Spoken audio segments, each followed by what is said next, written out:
साथियों, हमारा संविधान ये सिर्फ अनेक धाराओं का संग्रह नहीं है। हमारा संविधान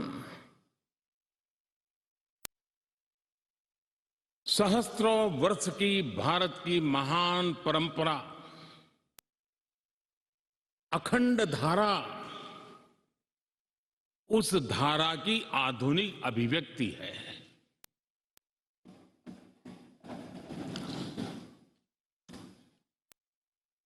और इसलिए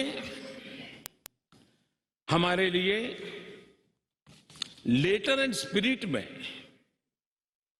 संविधान के प्रति समर्पण, और जब हम इस संवैधानिक व्यवस्था से जनप्रतिनिधि के रूप में ग्राम पंचायत से लेकर के संसद तक जो भी दायित्व निभाते हैं, हमें संविधान के लेटर एंड स्पिरिट को समर्पित भाव से ही हमें अपने आप को हमेशा सज्ज रखना होगा। और जब ये करते हैं तो संविधान की भावनाओं को कहां चोट पहुंच रही है, उसको भी हम नजरअंदाज नहीं कर सकते हैं। और इसलिए इस संविधान दिवस को हमें इसलिए भी मनाना चाहिए कि हम जो कुछ भी कर रहे हैं वो संविधान के प्रकाश में सही है कि गलत है, हमारा रास्ता सही है कि गलत है। हर वर्ष संविधान दिवस बनाकर के हमने अपने आप को मूल्यांकन करना चाहिए। अच्छा होता देश आजाद होने के बाद 26 जनवरी प्रजासत्ताक पर्व की शुरुआत होने के बाद हमें 26 नवंबर को संविधान दिवस के रूप में देश में मनाने की परंपरा बनानी चाहिए थी, ताकि उसके कारण हमारी पीढ़ी दर पीढ़ी संविधान बना कैसे, कौन लोग थे इसको बनाते थे, किस परिस्थितियों में बना, क्यों बना, हमें संविधान कहां ले जाता है, कैसे ले जाता है, किसके लिए ले जाता है, इन सारी बातों की हर वर्ष अगर चर्चा होती है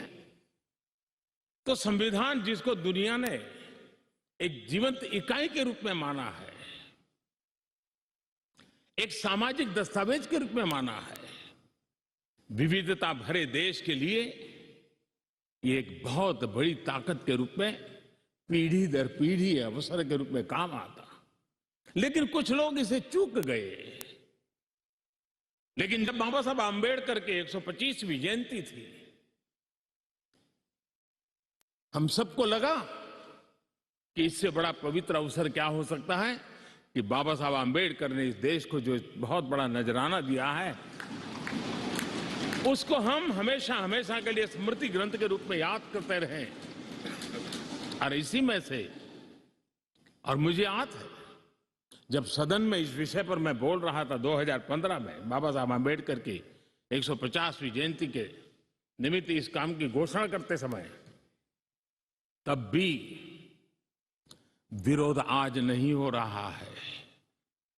उस दिन भी हुआ था कि 26 नवंबर कहां से ले आए, क्यों कर रहे हो, क्या जरूरत थी। बाबा साहब आंबेडकर का नाम हो और आपके मन में ये भाव उठे, ये देश अब सुनने के लिए तैयार नहीं है।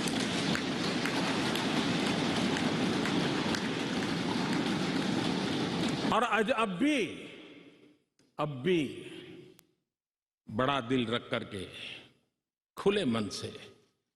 बाबा साहब आंबेडकर जैसे मनीषियों ने देश को जो दिया है, इसका पुण्य स्मरण करने की तैयारी न होना, ये भी एक चिंता का विषय है।